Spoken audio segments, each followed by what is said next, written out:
जीवन दुई दिन होता है डियर माय फ्रेंड्स। गोटे दिन स्पेशली आपणकर सपक्ष जाए बहुत किसी एक्टिविटीज जोटा कि आपंकर फेवर जाए 100% कहीपर आउ गोटे दिन आपंकर विपक्ष जाए जहाँ आप चाहिए जहाँ आप स्वप्न देखी था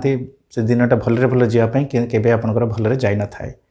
किंतु गोटे जिनस सब डियर माय फ्रेंड्स मन रखिए जिते बड़े सपक्ष कौन दिन जाऊँगी गर्व अनुभव करूँ ना आ जिते बड़े कौन दिन आप विपक्ष जाऊँगी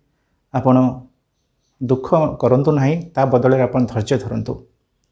कहीं भगवान बहुत समय आम परीक्षा नहीं था विपद समय ये सिचुएसन आमको दे था आइदर से सिचुएसन ओवरकम करने उपयुक्त नुह से परीक्षा करने नहीं था तेणु दुईटा जाक दिन को आप सकारात्मक ढंग से नियंतु प्रति सिचुएसन आम अच्छी आम 100% से जिन करें अचिवमेंट नहीं पार सबकि जीवन आनीपर भावतु।